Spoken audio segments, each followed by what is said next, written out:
Welcome to the Protagonist Pub. My name is Tammy, and we're here to discuss all the books that caught my attention that are being released in February 2026. But I would walk 500 miles and I would walk 500 more just to be a man who walks on. Far fewer than January. Not a bad thing. Little broader diversity. And,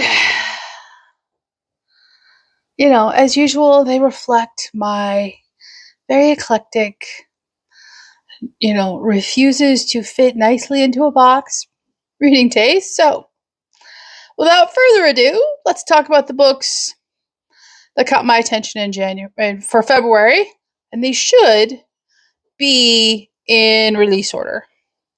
So, releasing February 1st is Digital Detox Devotions by Carrie Scott. This is Bible wisdom to unplug from screens and connect with God. It is published by Babar Publishing. I do not know if this is Protestant or Catholic. My guess is it's Protestant.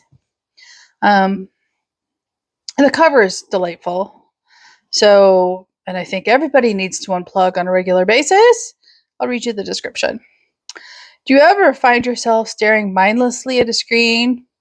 TV, Netflix, YouTube, TikTok, Facebook, Instagram, and other forms of entertainment and social media can all too quickly begin consuming our time, our thoughts, our attention, and our heart. With this thoughtful, encouraging book featuring scripture paired with dozens of inspiring devotions, you'll discover the biblical wisdom your heart desires and the practical steps you need to become less connected to digital distractions and more connected to God and His Word. Here you'll find simple tips to unplug, unwind, and rest in the Father's presence every day. It is one that certainly cannot hurt. Okay, releasing February 3rd, I actually own a copy of this. It was a Goodreads win, and I loved this cover. Do not know anything about the book or the author. This book Made Me Think of You by Libby Page. I'll read you the back. It's published by Berkeley,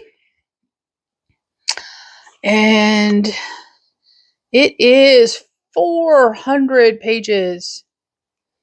So, and it looks somewhat epistolary. There's text messages in there, so I'll read you the back. 12 books, 12 months, one chance to heal her heart. When Tilly Nightingale receives a call telling her there's a birthday gift from her husband waiting for her at her local bookshop, it couldn't come as more of a shock. Partly because she can't remember the last time she read a book for pleasure, but mainly because Joe died 6 months ago. When she goes to pick up the present, Alfie, the kind and adorably bookish bookshop owner, explains the gift. 12 carefully chosen books from Joe, one for each month, to help her turn the page on her first year without him. Her monthly trips to the bookstore and heartfelt conversations with Alfie give Tilly the comfort she craves and the courage to set out on a series of reading-inspired adventures that take her around the world.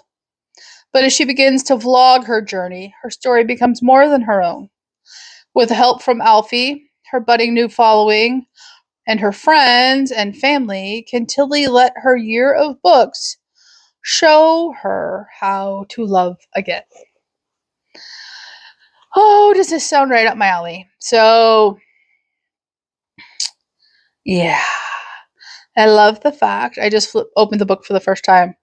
For every month, it appears there are book recommendations for the month. I need to know. Okay. Also, releasing on the 3rd of February is The Queen of Wishful Thinking by Millie Johnson, another new to me author. This one is published by Harper Muse and is 432 pages. And I love the cover of this one too. Here comes Miss Kahlua. Her mother said if she couldn't imagine doing something in her head, she could do it in real life. Nope, read that sentence wrong. Her mother said if she could imagine doing something in her head, she could do it in real life. But as hard as she wishes for a new life, can Bonnie make it happen? Bonnie Brooklyn grew up in the vibrant world of antiques, surrounded by comforting chaos of market stalls, old treasures, and loyal friends who became her second family. But lately, life has felt anything but colorful. So when she stumbles upon the Pot of Gold, a struggling antique shop in a quiet corner of her British town, something about it tugs at her. It feels like home. The Pot of Gold is a dream come true for Lewis Howley, who left behind a high-pressured investment banking career after a health scare in his 40s. Craving peace and purpose, he's poured everything into the shop. But things haven't gone according to plan, and the business is struggling. That is, until Bonnie walks through the door. However, both are navigating lives that aren't easy to leave behind. And when long-buried secrets rise to the surface, Bonnie and Lou must decide how much they're willing to risk to rediscover themselves and whether the life they've always hoped for might still be within reach. It says it's a warm, uplifting novel about second chances, finding light after loss, and the quiet magic of building a life you love. Yeah.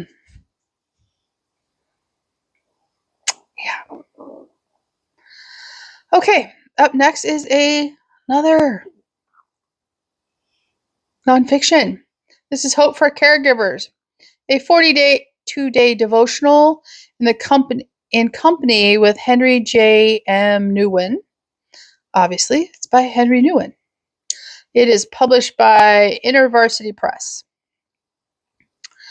and is a whopping 80 pages. Okay. Caregiving is the holy act of the literal laying of hands on another to help and to heal. It requires strength, courage, and commitment to serve another intimately with dignity, respect, and love.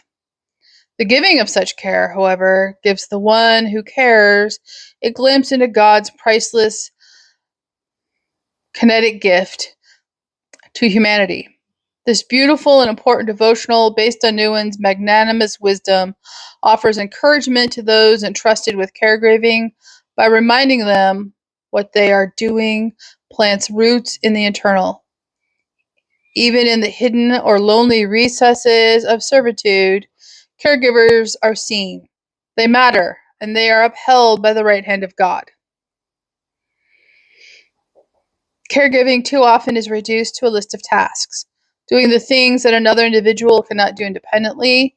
In 6 weeks of daily devotions, inspired by the words of Henry Nguyen and intertwined with scripture and prayer, Hope for Caregivers summons us away from our lists for a few moments each day and draws us into a fresh framework for the experience of giving care.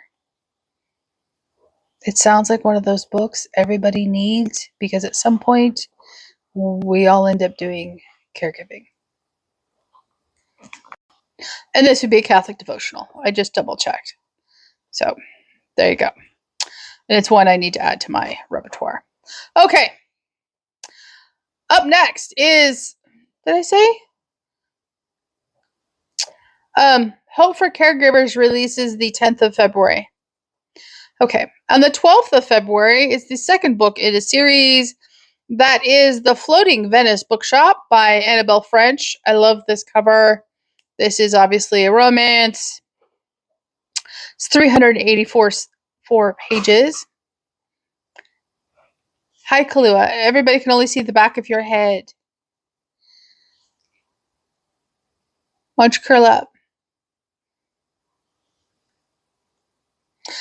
Beth loves everything about living in Venice. The meandering canals and the cobbled streets have captured her heart. So when she loses her job and fears she'll have to return to England, she's devastated. When she stumbles upon a book barge for sale, it seems like fate.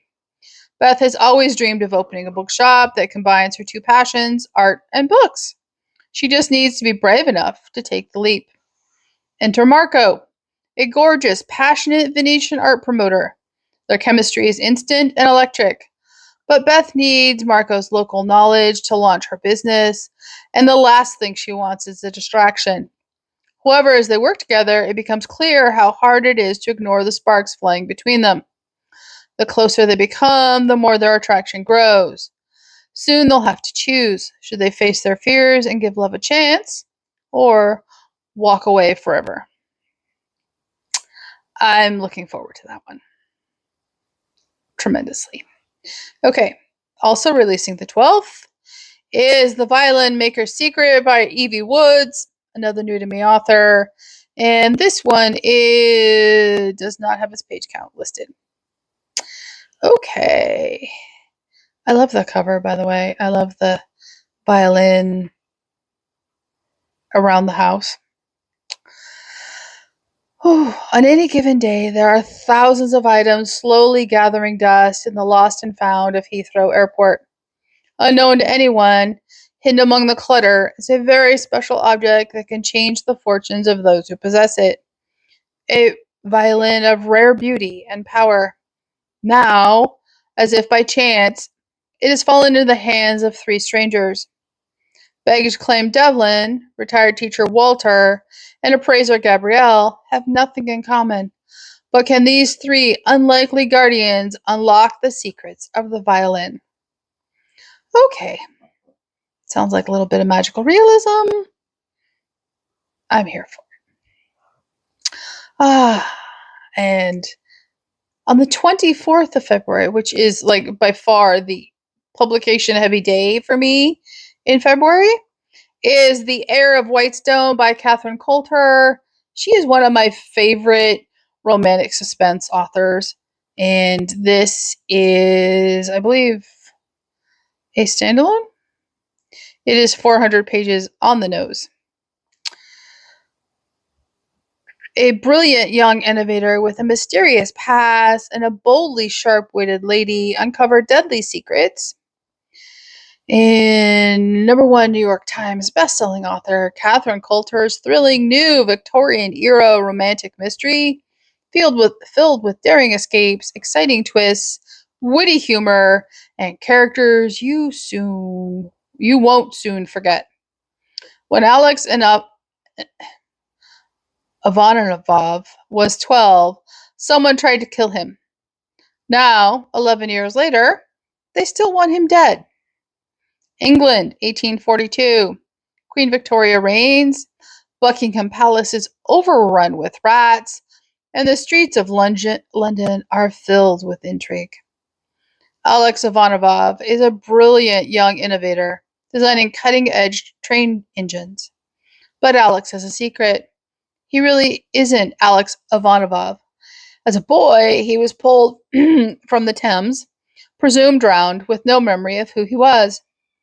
Rescued and raised by the formidable writer Sherbrooke, Alex has built a new life, but his past is catching up with him. Lady Camilla Rome has problems of her own. Trapped by a scheming stepmother and a family determined to see her married off, she is as clever as she is desperate. When fate throws her into Alex's path, their connection is undeniable. But as their whirlwind romance turns into marriage, danger follows. On their honeymoon, a series of deadly attacks make one thing clear. Someone wants Alex dead. As they race to uncover the truth, old enemies and long-buried secrets come to light, leading them to a shocking revelation that will change everything. I love her writing. I love her books. I'm very much here for that. Okay, up next would be The Whisking Hour by Ellie Alexander. This is a bake shop mystery. Not sure what number it is in the series. It's releasing the 24th from St. Martin's. And this is an L.A. Alexander book series I have enjoyed. I don't know how her political beliefs have seeped into the later books, but the earlier books are politics free. So, fall is in full flesh in the charming hamlet of Ashland, Oregon, and baker Juliet Capshaw is excited to celebrate the season with a night at the theater. Lance Rousseau, Ashland's renowned theater director and one of Julie's closest friends, has put his own spin on the production of a Broadway classic, Perfect Crime, drawing the audience into a cozy New York apartment as a nefarious set of suspects. Next, did I finish that one? I did. Sorry, girls interrupted. Next up is Murder by Moonrise by Patricia McDonough and another new to me author. I do enjoy the cover. This is the third book in the Dr. Julia Lewis mystery series, which I obviously haven't read the first two. And this is releasing also on the 24th. And it is 336 pages. And it's obviously a cozy. London's first woman doctor and a skeptical Scotland Yard detective find their holidays sidelined by a murderer threatening the royal family in this historically rich, gritty mystery set in Victorian London. 1867. For commoners and nobility alike, the Isle of Wight is an ideal holiday destination. Queen Victoria and her family frequently spend time at Osborne House, their stunning coastal residence. For the next few days, the island will also be home to Dr. Julia Lewis, who is traveling with her grandfather and her great-aunt. But despite the pleasant surroundings, Julia is beset by worries. Julia and Inspector Richard Tennant grew closer during their last investigation, but he abruptly left England on a dangerous chase. She has heard nothing from him in weeks. Meanwhile, her maid, Kate, is nervous about rising anti-Irish sentiment. Editorials call for harsh retaliation against those determined to rid Ireland of British rule. When Julia is called to perform an autopsy on a drowning victim, Lizzie Dowling, a young Irish-born servant at Osborne House and a favorite of Princess Louise, she discovers that the girl was pregnant. Was her death a suicide? The distraught princess is eager for answers, but as Julia digs deeper, a second tragedy points to murder and perhaps a political scandal. There are rumors of smugglers funneling weapons to Ireland and assassins who would target the Queen herself. Motives abound, but time is in short supply, and every day brings deeper urgency and threats that neither riches nor morality may withstand. Okay, that sounds very interesting. Okay. Also on the 24th would be The Girl and the Gravedigger by Oliver Polch. I have not read him yet. He is, however, very high on my list of authors to read in 2026. If I am not mistaken, I have one of his books downloaded on Kindle Unlimited. And this is 496 pages. When the mummified remains of a famed Egyptologist are discovered in the Vienna Art Museum, Inspector Leopold von Hertzfeld reunites with gravedigger Augustin Rothmeyer to excavate the city's dark underbelly in this thrilling historical mystery. Vienna, 1894. Augustin Rothmeyer, the oddball gravedigger from Vienna's Central Cemetery, is approached by Inspector Leopold von Hertzfeld with an unusual favor. He needs Augustin to teach him everything he knows about preserving a dead body, information vital to a new investigation. Opening an ancient Egyptian sarcophagus, employees of Vienna's Museum of Art History have discovered the well and quite recently preserved body of Alphonse Stroessner, a famed professor of Egyptology. Some believe that the professor was the victim of an ancient curse, but neither Rothmeyer nor von Hertzfeld give credence to such superstitious rumors. They are certain it was murder. The trail to unmask a killer leads them to offend de Sacre, Vienna's unscrupulous upper class, and to some eccentric and unusual places, including mummy parties and human zoos. An engrossing and twisting historical mystery, The Girl and the Gravedigger once again brings turn of the century Vienna to life in all its glitter and grime. And I really need to read this man's works. Okay. Another book releasing on the 24th. This is All in Her Hands by Audrey Blake. And I am pretty sure this is the third book in this series. And this is historical fiction. And 356 pages. One woman physician, a group of talented midwives, a deadly disease spreading. 1849, Dr. Nora Gibson is the only female surgeon in London, in all of England even. After earning her medical degree and overcoming the prejudice of those who wish to see her fail, she's finally earned her place at the great Queen Street Hospital, alongside her newlywed husband and her eccentric but ailing adoptive father, the great Horace Croft. But peace is hard to come by as a physician, and for one like Nora, it's almost impossible. When Nora takes up the fight to bring midwives into the medical field, her already fragile reputation comes under fire by colleagues and London society itself. And if the possibility of losing her rights to practice medicine wasn't enough, a dangerous enemy has made itself known: the deadliest cholera epidemic in over a century. It's a swift disease that wreaks havoc and tragedy across the city, especially amongst the working classes. Nora will do anything she can to help. Soon she finds herself on the front lines of the disease, and as those around her begin to fall, she'll have to find the strength to stand alone and maintain her greatest oath: to save lives. Whether she'll make it through, though, is up to fate. I have read the first one in this series. I don't know if I've read the second. I really enjoyed the first one, surprisingly. And so I am very interested in this one.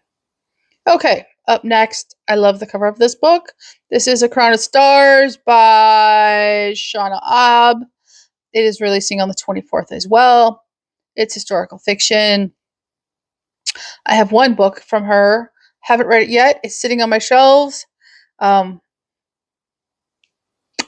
So I need to, rectify that sitting on my shelf thing. And this is 368 pages and is published by Kensington. In the turn of century England, the Jolivet family lives a charmed existence. Daughter of a wealthy vineyard owner and a French pianist, vivacious Marguerite, the eldest of three, loves spinning stories and entertaining her family's well-connected friends. No one is surprised when she announces at 18 that she intends to become an actress. Her sister Inez, a virtuoso violinist, moves to London with her. Soon the two beauties are being celebrated in the highest social circles. Marguerite takes the stage name Rita and quickly draws the attention of legendary theater producer Charles Frohman. From the West End, Broadway, and then in the new medium of silent film, Rita is known for her sultry eyes and her mystic smile, and her star burns brighter with every role. While filming in Italy, she's courted by a charismatic aristocrat, and Rita feels on the verge of a life even better than her dreams. Inez, meanwhile, has already found love and travels the world with her adored husband. Yet soon, war is raging across Europe. Rita in New York for the premiere of Cecil B. DeMille's The Unafraid receives word from Inez that their brother is about to enlist. Hoping to see him before he departs, Rita books a ticket on the fastest steamer available, the RMS Lusitania. But the ship sails under a British flag, and the German government warns that all such vessels are fair game. Few believe Germany would risk attacking a ship carrying Americans, certainly not one as swift and imposing as the Lucy. Once aboard, Rita is delighted to discover both Charles and her brother-in-law as fellow passengers. The days in a ship are a haze of parties and pleasurable pursuits, and the comforts of luxury ocean liner are almost enough to calm Rita's ripples of unease. But as the ship nears Liverpool, every assumption will be tested, and Rita, her family, and the world will be changed forever by the voyage's infamous and catastrophic end. Oh, I need to know. Yeah, I need to know. Okay. Also on the 24th, new to me author, new to me publisher. This is The Lost Diary of Lucretia Borgia by Johnny Teague, and it is published by Histora Books. Histora Books. It says it's historical fiction. It is 150 pages. My interest just plummeted into the toilet.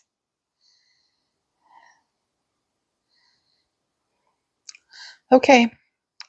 Archaeologist Giuseppe Campisi is assigned a secret dig beneath the Santa Maria Sopra Minerva Church by Father Antonio Ferrara, head of Vatican archaeology. The goal? To uncover the body of Alexander the Great. But when a massive earthquake seals him beneath the church, Giuseppe stumbles upon something far more extraordinary. The lost diary of the infamous Lucretia Borgia. Lucretia Borgia, the daughter of Pope Alexander VI, was embroiled in one of history's most scandalous and ruthless dynasties. Known for her complex relationships with her father and her brother Cesare, Lucretia's life was marked by forced marriages, rumors of incest, and political intrigue. She became a key player in her father's quest for power, his criminal enterprises, and his eventual rise to unimaginable wealth and influence. But what if Lucretia's story isn't what history has told us? Her diary, discovered centuries later by Giuseppe, reveals the truth about her life, and a secret that changes everything. Her words, written to Pope Leo X, offer a new perspective on the Borgia legacy, one that will forever alter Giuseppe's beliefs and lead him on a journey that challenges the very core of his faith.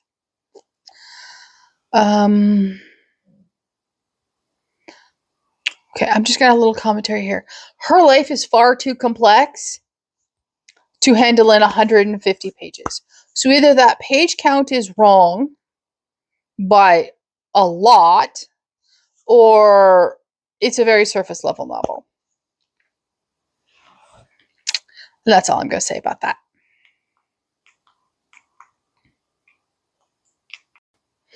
Okay, that are all the books that caught my attention publishing in February. It is a much shorter list than January, and they will be interesting.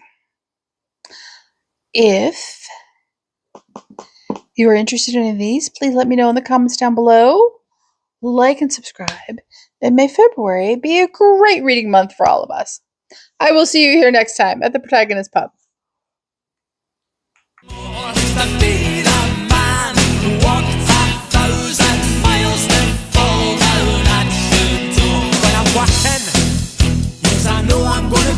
I'm gonna be the man who's working hard for you.